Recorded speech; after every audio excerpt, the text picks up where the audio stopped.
Let us study another chemical symbol and its element. Capital G, D. Let me see if I get my pen. Capital G and a small d is for the element of, that's the chemical symbol for the element of gadolinium. Gadolinium. Capital G, Gadolinium. Capital G.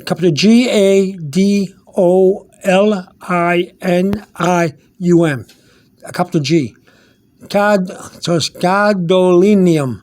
Okay? Now, what's one way we can remember this is gadolinium? How can we construct a word to keep us in mind?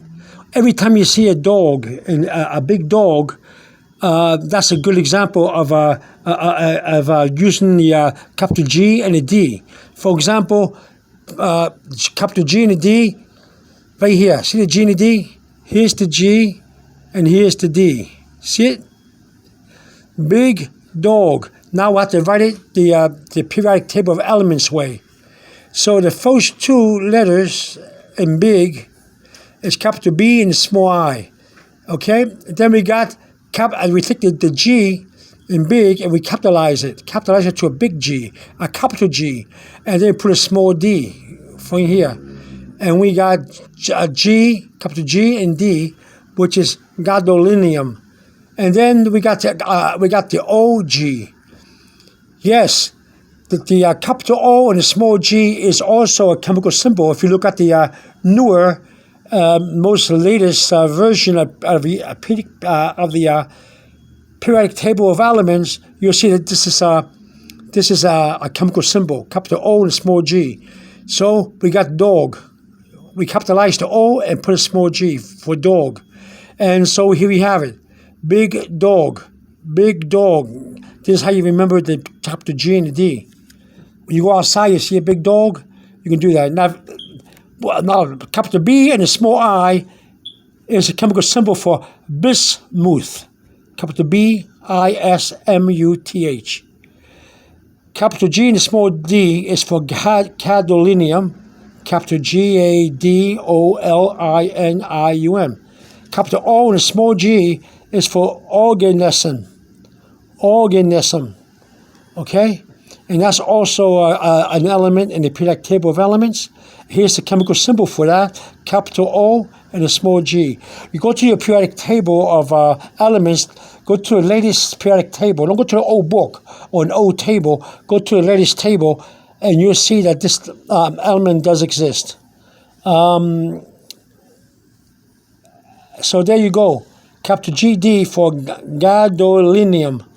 Okay, capital GD, and write down big dog. So you go outside, you see a big dog, try to spell it. And then say to yourself, capital G and D of big dog is gadolinium. That's where you learn how to do these things, by association.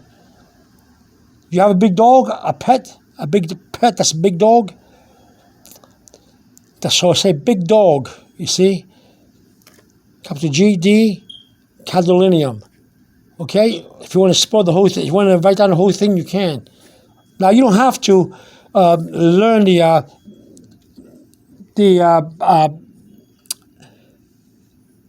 numbers of the atomic numbers of the atom if you're beginning to learn the periodic table of elements. So you can cover the numbers like this and only learn the periodic table of elements, chemical symbols and elements.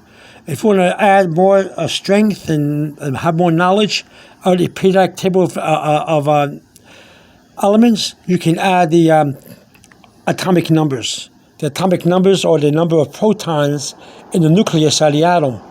They are positively charged particles, and that's what they are, right here. So bismuth is 83, gadolinium is 64, organism is 118. And there you go right here. Capital B-I, capital G-D, O, capital O, and a small g. And there you go. And you have it. So that's the best way to learn the periodic table of elements, is to look at things every day, point to it, and then do the chemical symbols. Okay? All right, have a good day. Over and out. Bye-bye.